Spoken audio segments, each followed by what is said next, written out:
Bonjour James Daron. Bonjour. Merci d'avoir accepté cette interview. Donc James, la première question que je te pose, est-ce que tu peux nous faire, tu es le papa de Charlotte et Jérémy, les champions. Est-ce que tu peux nous faire une petite présentation rapide de ton palmarès, ton âge si tu as envie, un petit truc à... Mon âge bien sûr, j'ai eu 56 ans le 16 juillet, donc c'est récent. Et voilà, donc je fais de la compétition depuis que j'ai 20 ans. Tu es de 63 ? Oui. Ah, on est de la classe. Depuis que j'ai 20 ans, donc j'ai commencé en 83 grâce par rapport à mon père, qui lui venait du vélo. Et donc il m'a jamais mis dans le vélo par rapport à certaines choses. Donc j'étais baigné tout de suite à la pétanque. Et j'ai eu la chance de gagner mon premier championnat pour le championnat de France avec mon père déjà en 1984. Donc j'avais 21 ans.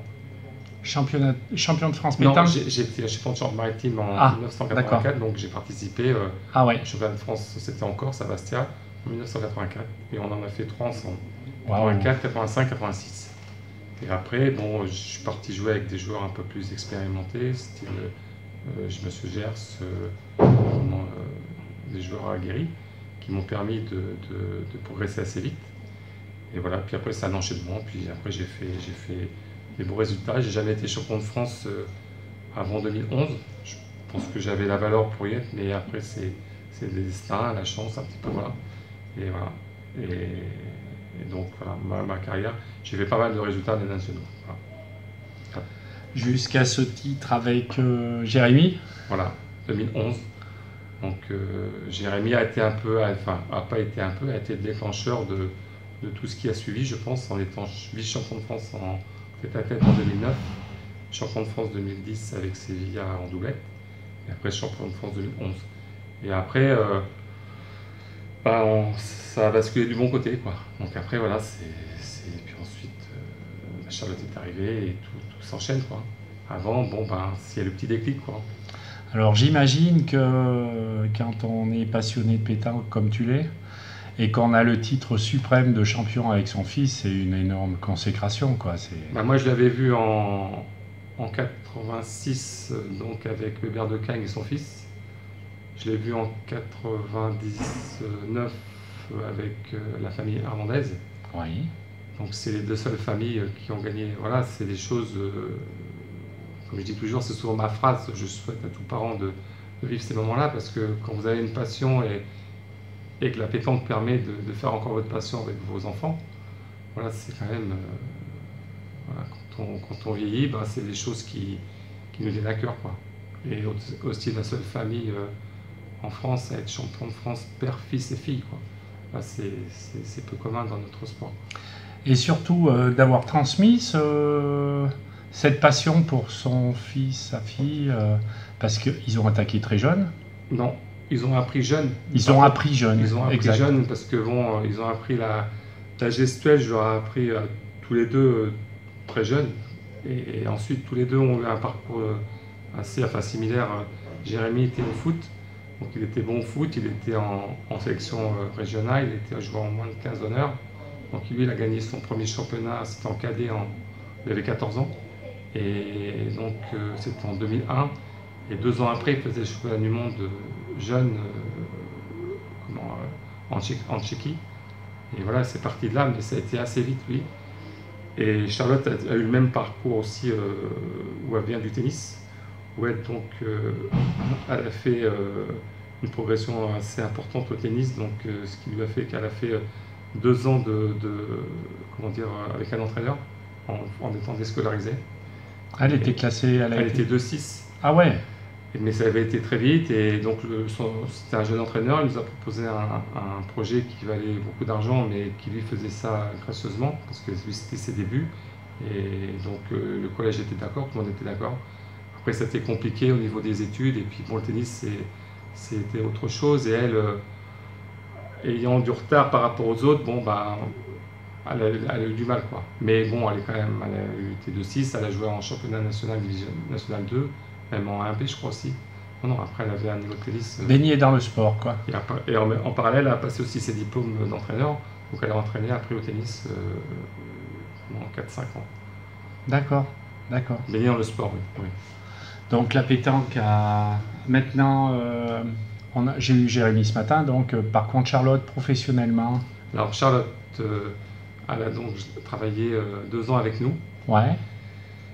Et bon, suite à tout ce qu'elle a fait au niveau de la pétanque, c'est-à-dire bon, elle a été prise en équipe de France parce que ça fait pratiquement 2 ans, du mois de juillet 2017.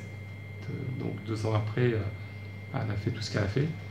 Donc la Fédé, ayant ce rapport d'entraîneur aussi au tennis, lui fait passer ses examens pour avoir son diplôme d'État. Ouais.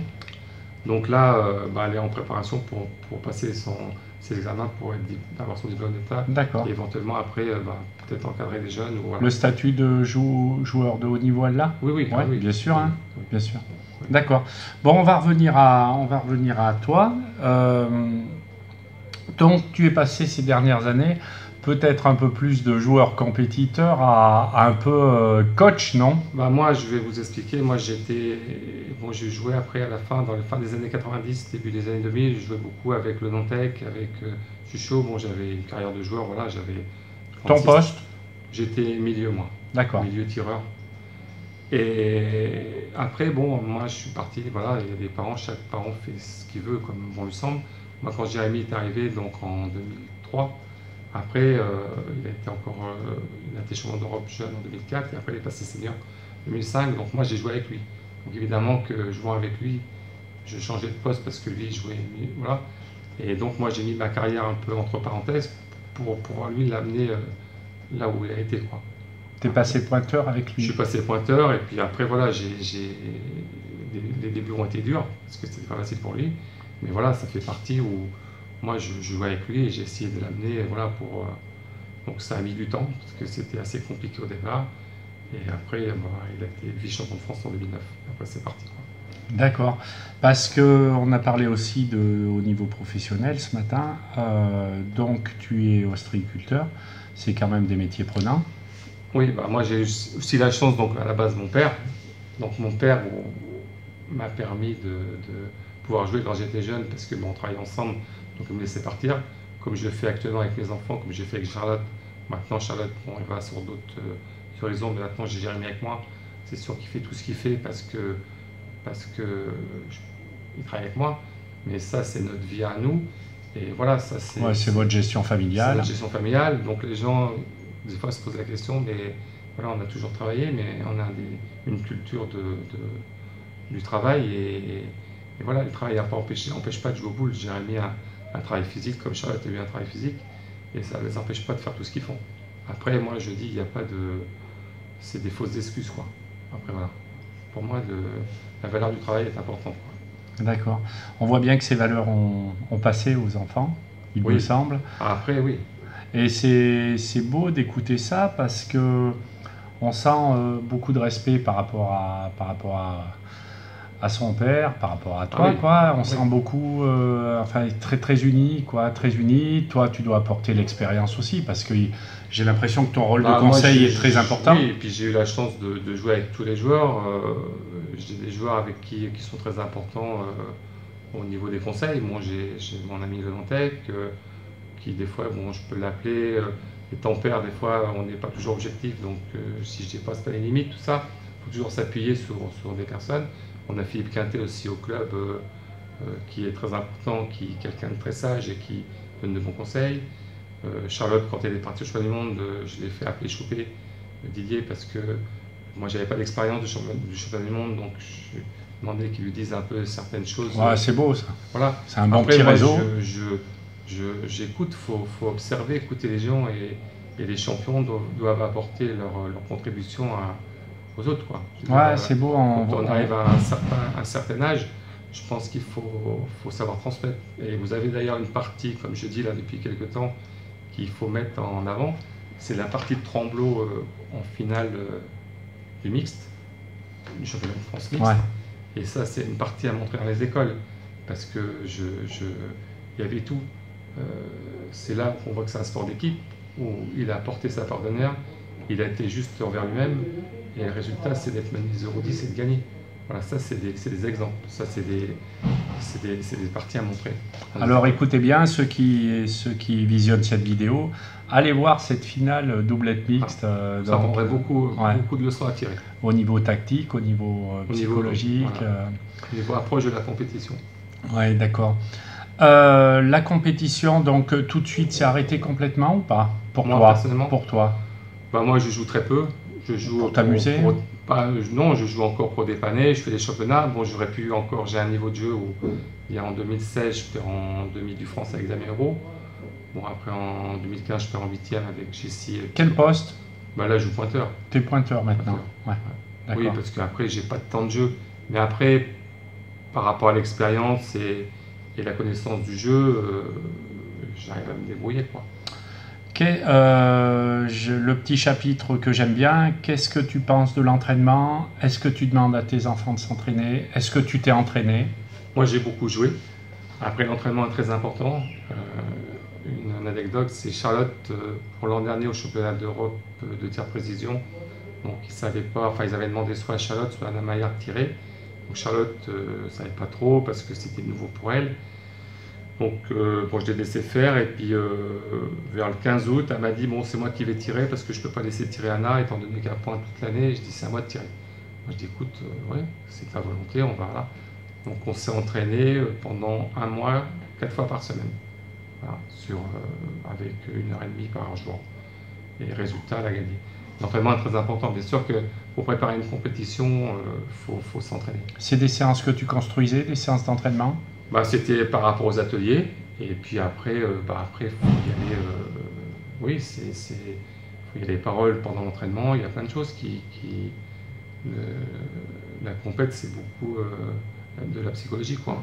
Faut être inventif dans ce qu'on fait, quoi. Je pense que ce rôle de conseil que tu peux avoir avec tes enfants est très important parce que quand on voit l'importance, comme tu dis, de la psychologie au niveau des sensations, de la pétanque par rapport à l'environnement, par rapport à tout ça, donc je pense que chaque fois tu peux apporter ta pierre à l'édifice quand tu les suis, quand tu... De toute façon, oui, la compétition, c'est... Comment dire, ça va vite, donc chaque situation, enfin, c'est différent. Donc il faut vite anticiper, quand on arrive sur un terrain, il faut vite prendre possession du terrain, voir tout ce qui peut arriver, pas arriver. J'ai vu l'interview de Foyot, sans qu'on soit jamais dit, on n'en a jamais parlé ensemble. Il a dit une chose que je dis à mes enfants, en domaine, on doit tout avoir analysé, ses partenaires, ses adversaires, tout, le public, tout, voilà. Et là, après, on peut y aller. Et chaque situation est différente. C'est fou ça, parce que... Et j'ai vu ce qu'il disait, et c'est exactement ce que je dis, on n'en a jamais parlé. Et nous, petits joueurs, moi ça m'a surpris lorsqu'il a dit ça, parce que petits joueurs amateurs, on n'a jamais ce côté d'analyse par rapport aux autres.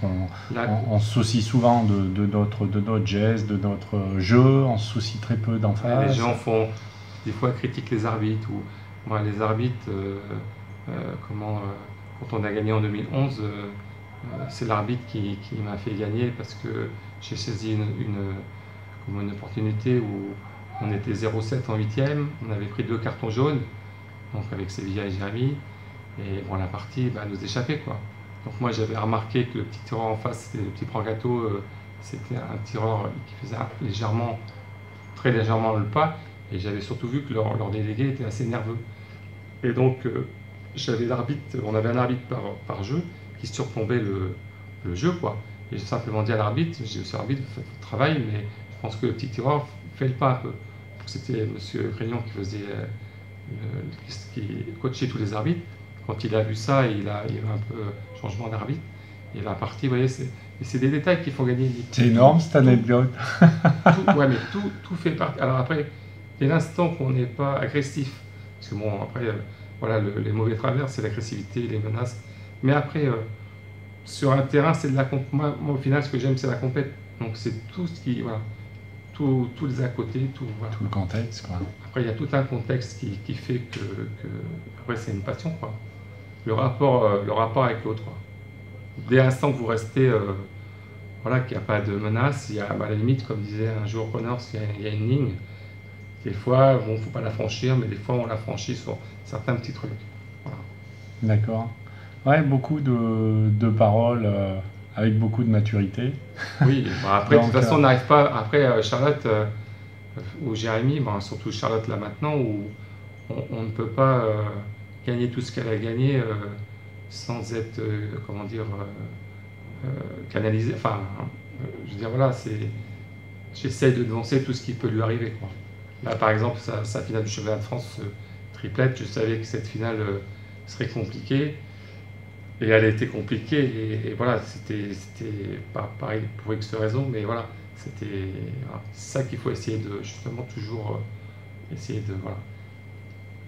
Donc, beaucoup d'analyses, beaucoup. Qui est-ce qui t'a apporté? C'est toi-même qui a progressé comme ça. Je parle toujours d'un niveau un peu analyse psychologique, où tu as eu moi, j'ai mon père, bon, déjà, on est une famille de compétiteurs. Et par contre, après, moi, je me suis servi par rapport à mes 2 enfants, de toutes mes erreurs. Parce que moi, j'ai fait des erreurs. J'ai jamais été champion de France avant, ou voilà. Et je me suis servi de toutes mes erreurs pour justement, eux, pas leur faire faire. Et voilà, c'est pour ça que je pense que ça a été plus vite, quoi. Et bon, je pense que il y a le message passe bien, quoi. Après, voilà, c'est un relationnel qu'on a. Voilà. Tu as des joueurs qui t'ont marqué, que tu as côtoyé, qui t'ont appris beaucoup, ou qui t'ont beaucoup impressionné Moi, j'ai eu la chance, jeune, de jouer avec Christian Lagarde. Ouais. J'avais 22, 23 ans. Voilà, c'est des bêtes de compétition, quoi. Des références. Hein. Après, j'ai eu alors après, moi, j'étais un petit peu le caractère de Jérémy. Je voulais pas trop me mélanger. Donc, je faisais mes équipes. Par contre, je me suis fait un palmarès jusqu'à 33 ans où je ne me mélangeais pas. Je jouais avec Oriot ou Roi de Ponce ou des joueurs comme ça. Bon, j'arrivais à gagner j'ai gagné des beaux nationaux. Après, je me suis mélangé. Le premier qui m'a demandé à jouer, c'est le Dantec. Donc après, j'ai basculé un peu avec le Dantec, Suchot, Quintet, je jouais avec tous, quoi. Après, voilà, mon modèle, j'ai le Dantec, hein, que j'aime beaucoup. Bon, puis après, Philippe Quintet, Philippe Suchot, Marco, Fazino, tous ils sont choupés. Loire, ils ont tous, voilà. Je suppose que tu vas aller dans le sens en disant que la force d'une équipe, c'est beaucoup l'union de cette équipe, la compréhension entre les joueurs. Tout à fait. Hein, tu peux en parler un peu de ça? Oui. Tout à fait, et c'est ce que certains joueurs ne comprennent pas. Aider l'autre, quoi. Et c'est vrai, si vous regardez jouer Charlotte ou Jérémy, ils vont toujours vers l'autre. Vous savez, quand Charlotte a appelé Choupé pour le championnat du monde, donc ils ont causé pendant 1 heure, il lui a dit une chose: je joue pas pour toi, je joue pour l'équipe, je joue pour Angélique, parce qu'Angélique au final n'avait pas gagné le championnat du monde à courir après ça. Il a dit je joue pour elle. Et quelque part, quand on se sort de son confort personnel, on peut donner plus. Mais ça, malheureusement... Écoutez bien, messieurs, dames, hein, ce qui est dit tout de suite, c'est tellement important, ouais, c'est vrai. Voilà, c'est jouer pour l'autre. Ouais, c'est exactement ce que Tremblot a fait au mixte, où il jouait pour sa partenaire. Et voilà, il n'y a rien de plus beau de comprendre ça. Mais ça, malheureusement... Ouais, toutes les fortes équipes, de toute façon, on voit qu'il y a une relation entre eux qui souvent dépasse le cadre sportif, qui est de l'amitié, qui est aussi de la solidarité, qui est de la compréhension, et alors que des équipes montées de toutes pièces. Hein, oui, tout à fait. Ça, vous avez ça peut marcher. Philippe Quintet, bon, au jour d'aujourd'hui, quand on joue en Coupe de France, il joue avec Charlotte. Et par rapport à ce qu'il faisait avant, évidemment qu'il ne tire plus comme il tirait, voilà, il le sait. Et par contre, il ne joue pas pour lui. Quand on lui dit de tirer, même si lui au fond de lui-même, il sait qu'il y va, il joue vraiment dans cet état d'esprit où il ne se cache pas, quoi. Exemplaire. Ouais. Voilà, moi je l'ai vu mais il y va. Et voilà, c'est ça le truc, c'est de jouer pour l'autre. Et si les gens ne comprennent pas ça, comme vous dites, on peut mettre 3 bons joueurs ou 3 bonnes joueuses. Au final, quand ça va arriver à la lutte, ça s'est fait X fois, bien sûr. Ça va exploser. Ça s'est fait X fois. Là, Charlotte... On le voit un petit peu des fois au Master, hein, des équipes montées de toutes pièces qui ont des grands noms et qui vont pas très loin. Vous avez, je prends le championnat du monde à Charlotte, son tête-à-tête où elle est 0-7 en finale. Et sa victoire, au-delà qu'elle a joué ses boules à la fin, c'est vrai, mais elle gagne parce qu'elle a un coach dans la chaise qui lui dit des bonnes choses. Voilà, moi je sais qu'à 0-7, j'avais David qui était le Nantel qui était en bout. Elle a dit à Jean-Philippe, je n'y arriverai pas. Et cette transformation, il lui a dit voilà. Et c'est là qu'on voit c'est pas que le bras, Bien sûr. la partie, elle était à 90% perdue. Et lui, il a eu les mots et tout ce qu'il fallait pour gagner. Là, c'était pas moi, parce que moi, je suis pas intervenu à aucun moment. Voilà, non. Est-ce qu'un joueur comme toi, qui a passé une bonne partie de sa vie à la pétanque, qui a une situation professionnelle qui lui prend du temps, est-ce que tu as eu des moments où tu t'es dit oh, non, c'est trop la pétanque, j'en ai marre, je vais boucler Bah, personnellement, après, moi, j'ai eu la chance de jouer. J'avais un très bon niveau. Et tout de suite, après d'avoir Jérémy qui a basculé là-dedans. Ensuite, j'ai eu une période où j'ai suivi donc Charlotte on a dû faire ça pendant 5 ans. 5 ans, je me suis mis un peu à l'écart parce que j'étais avec elle au tennis. Donc là, c'était beaucoup de déplacements, assez intensif. Et après, elle a connu son petit copain Jessie, Feta. Donc elle a pris sa licence en 2014. Et elle a tout de suite perdu en demi du France mixte. Et 3 ans après, elle était championne du monde, quoi. Après, non, au final, non, j'ai toujours été, que ce soit après la pétanque, l'intermède tennis, et toujours dans la compétition. Mais par contre, ce qu'il faut savoir, c'est que la compétition, c'est de la frustration. Et comme on dit, le mot, c'est la victoire est éphémère et les défaites restent. Donc vous êtes toujours, le problème de la haute compétition, vous êtes toujours en conflit. Quelque part, c'est toujours, je dirais, toujours des conflits, toujours, ça ne peut pas être toujours. Enfin, pour ça, comme j'ai dit à mes 2 enfants, soit vous l'acceptez, et si un jour vous en avez marre, ben vous arrêtez. Voilà, ça c'est. L'expérience a parlé. Ah oui, parce que c'est très compliqué de toujours. Parce que quand vous avez gagné, ben ça y est, il faut passer à autre chose. C'est comme le tennis. Hein. Le tennis, vous regardez, vous avez ceux qui sont tout en haut, donc comme Djoko, Federer, Nadal, et puis vous avez les autres, je dirais 1 degré moindre, qui de temps en temps jouent bien. Mais quand vous êtes en haut, il faut toujours être là. C'est ça. Ça, il faut l'accepter. C'est un état d'esprit, ça. Ouais, quand je vois. J'ai senti, je parle de Jérémy parce que je l'ai interviewé ce matin, quelqu'un qui est entier comme ça et tout, je pense que ça doit faire du bien les paroles du père pour des fois canaliser parce qu'il doit. Jérémy est un peu différent de nous, mais oui, après. Il est assez dur. Des fois, je lui dis, sois pas aussi sectaire avec certaines personnes, parce que ma foi, bon, il y a tout. Les gens, après, il ne faut pas toujours les prendre au. Voilà, il faut aussi relativiser. Hein, chacun ses qualités et ses défauts. Après, voilà, bon, mais là, ça va, il mûrit. Et puis, bon, ça lui a coûté aussi par ma faute, où j'ai eu quelques soucis avec Jean-Yves le DTN, où il y avait certaines choses qui ne me plaisaient pas, et j'ai su le dire, et je pense que ça lui a un peu coûté. Certaines choses. Peut-être, ouais, je vois. Et en paradoxe, c'est passé ça avec lui. Et Jean-Yves, c'est lui qui a propulsé Charlotte dans ce qu'il a fait. Donc ça fait aussi avancer les choses. Voilà. Donc après, comme j'en ai parlé avec Jean-Yves, j'ai dit sûrement à un moment, c'était l'époque où il faisait beaucoup de stats. Et moi, je lui avais dit que les stats, bon, c'était pas toujours ce qui faisait gagner. Mais au final, les stats permettent aussi d'avoir des critères. Donc voilà, faut savoir rester. Est-ce que tu as des trucs pour ceux qui nous écoutent, pour gérer la pression? Comment on aborde une compète, une partie importante, un point important, se mettre dans sa bulle. Alors souvent c'est inné chez les. Gérer la pression, normalement, quand vous gérez, vous devez voir personne déjà. Quand vous êtes dans un cadre ou un terrain de jeu, votre champ de vision doit être au ras du sol. Dans sa bulle. Voilà, vous devez voir personne. Si vous voyez quelqu'un, voilà, entendre, vous entendez. De toute façon, quand vous êtes en concentration, vous voyez ce que vous voulez et vous entendez ce que vous voulez. Moi, je suis championnat de France, je prends cet exemple, triplette quand j'ai gagné, j'entendais que Charlotte. C'était que sa voix qui. Après, c'est. Et après, non, après, il faut se mettre dans sa bulle, quoi. Après se préparer, après des fois, vous basculez du mauvais côté.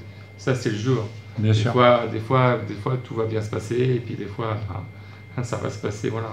T'étais le genre à parler à l'adversaire, toi, ou pas? Moi beaucoup, ouais. Ouais. Je cause beaucoup. Ouais. Moi je cause, mais moi j'aimais bien amener l'adversaire où je voulais l'amener, quoi. Alors après, elle ne peut pas s'y prendre. Mais maintenant, enfin bon, je le fais toujours, parce que quand je joue, après il y a certains, après quand faut que je me tais, parce qu'il y en a, voilà. Mais j'aime bien, ouais. J'aimais bien les parties contre Foyo, où c'est parti où... Ah bah là, ça devait être des parties de parole. parole. Parole, Michel, quand je jouais contre Michel Lois, il se mettait toujours très loin de moi. Mais bon, ça faisait partie, voilà. Moi, j'aime bien causer, ouais. On parlait en venant d'un petit peu de la pétanque, ce qu'on peut souhaiter pour l'avenir de la pétanque, spécifiquement de compétition. Est-ce que tu peux en parler un petit peu par rapport à ce qu'on disait tout à l'heure? Bah, moi, oui, ce que j'aimerais, c'est qu'il y ait une élite, quoi. Après, c'est sûr que tout le monde se rencontre, c'est bien et pas bien. Je pense que pour moi, on a le système lyonnais qui est pas mal avec des divisions. Des divisions, bien sûr. Et déjà, je pense que l'important, c'était un peu le dilemme que j'avais avec l'entraîneur à Charlotte au tennis qui me disait toujours, Monsieur Darod, vous dites toujours victoire ou défaite, mais au final, c'est les victoires qui vont avancer. Et en faisant des catégories, bah, les gens joueraient dans leur catégorie. Donc, et en pouvant monter ou descendre, ils engrangeraient de la confiance. Et voilà, ça pourrait faire progresser. Là, je vois pas trop l'intérêt de faire des parties contre Quintet ou Suchot. Voilà, à part, bon. Donc, ouais, ça serait plus maintenant avec la télé qui médiatise beaucoup, où les gens, bon, ils ont l'impression que quand on passe à la télé, on est quelque chose, mais ce qui est totalement faux. On est tous toujours les mêmes. Bien sûr. Et il ne faut pas se laisser griser par ça. Voilà. Est-ce que tu penses que tout ce qu'on dit, enfin ce que tu proposes, ça commence à être réfléchi au niveau de la Fédé? Je pense, ouais, parce que je pense que justement Jean-Yves Perronnet, il voudrait faire oui, je pense qu'ils sont attentifs à tout ça. Je pense au niveau de tout ça, je pense que lui, il pousse pour tout ça. Et oui. Puis au niveau, après, vous voyez, au niveau des équipes féminines, avec donc Jean-Yves, Jean-Philippe, ils ont un suivi. Maintenant, ils ont un sophrologue. Et ils ont quand même des stages, c'est devenu plus sportif, quoi. Alors c'est sûr qu'au niveau des hommes, c'est pas encore facile parce qu'il y a les anciens qui sont là, donc c'est pas facile à faire basculer. Mais je pense qu'on va y venir à ça. Ouais. Je pense que... Oui, on peut... Puis physiquement, de toute façon, quoi qu'il arrive, au niveau du physique, là ce que j'ai vu en Espagne, quand vous enchaînez les compètes championnats du monde doublette, mixte et tête-à-tête, Charlotte, elle a fini son tête-à-tête contre Mouna, il était minuit et demi. Si vous n'êtes pas au top, c'est même pas la peine. Après, il ne faut pas me dire le contraire. Après, il faut s'entraîner, oui. Et puis, si on veut être considéré comme un sport à part entière, de toute façon, c'est la rigueur. C'est sûr que pour certains, ils vous disent, mais non. Au bout d'un moment, c'est comme dans toute la vie, c'est comment dire... la vie, je veux dire, c'est une école de la vie. Je veux dire, après, quand il y a le travail et la rigueur, c'est ce que j'explique, hein, la rigueur du travail, la rigueur de la pétanque, voilà, c'est pas de... Non, non. Après, physiquement, voilà. Vous prenez, tiens, je prends l'exemple de Facino qui a 63 ans, il est toujours là. Mais c'est quelqu'un qui fait du vélo, qui est venu à la marée avec nous, et on l'a emmené à la côte, sans qu'on lui dise quoi que ce soit, il nous a aidés, il a été pêcher des palourdes. Là, et là, il est là à 63 ans. Hygiène de vie. Hygiène de vie, bien sûr. Ouais. Ah oui, il n'y a pas de... Qu'est-ce qu'il va faire James Darod dans les années qui viennent? Continue à suivre ces petits champions? Je continue, oui. Après, je suis là, aujourd'hui, je suis là. En même temps, j'ai emmené Charlotte à Palavas pour son concours. Oui, c'est ce que me disait Jérémy sur la route très tôt ce matin. Jérémy, j'ai senti que quand je lui ai dit qu'il serait content que je vienne, donc je suis venu. Et puis après, je repartais à Palavas. Et puis après, j'essaye, j'observe. Alors après, je ne veux pas trop, justement, par rapport à Charlotte, je ne veux pas trop, avoir passe-droit par rapport à elle au niveau de la fédé, tout ça, parce qu'après, oui, j'essaye de rester, même si je suis là, j'essaye de pas trop en faire. Mais voilà, bon, évidemment qu'il faut me demander des trucs par rapport à elle. Mais voilà, non, je restais à ma place. Et puis, moi, je trouve que pour l'instant, je suis pas mécontent de comment ça se passe au niveau encadrement et tout, quoi. Ça commence à bien se mettre en place.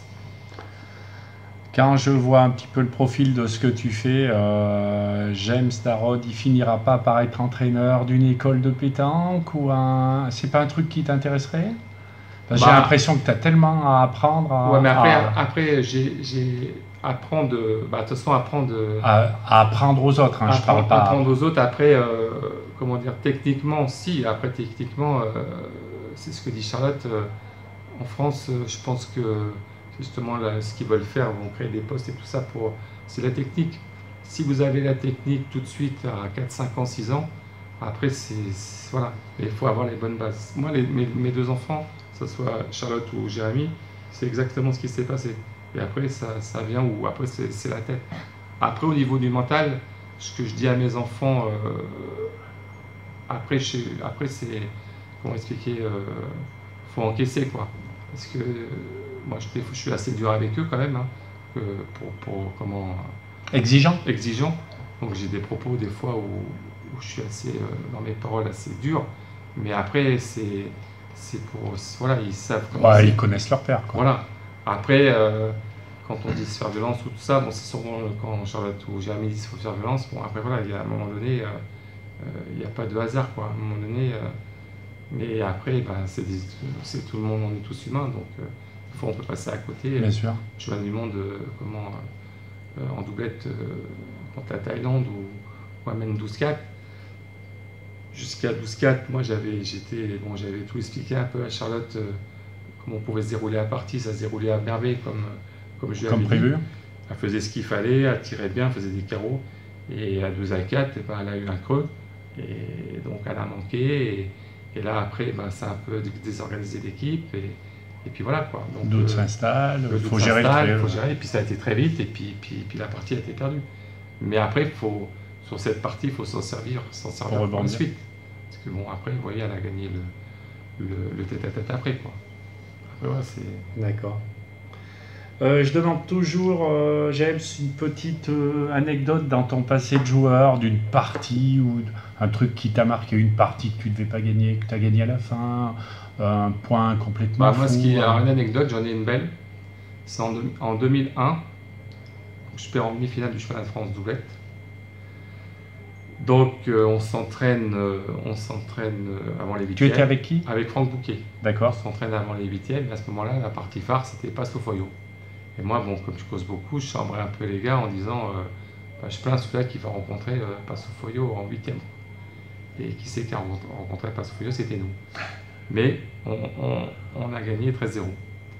Et suite à ça, sur le championnat de France, donc on était bien, on a fait nos quarts, on a commencé nos quarts à 11h15 et on a fini à 13h15. Seulement, il y avait Damien Euro qui jouait avec son frère, ils ont fini leur huitième à midi. Et au lieu de les faire enchaîner, ils ont arrêté pour reprendre à 14h. Donc, ce qui fait que ça a tout décalé. Et pour finir, moi je jouais avec un jeune joueur, Jérémy qui était avec moi, qui avait d'ailleurs 13 ans. Je jouais avec un jeune joueur et je demande à la table comment ça se passe pour la 15h30. Donc on reste sur le site. On a rejoué, il était 17h30.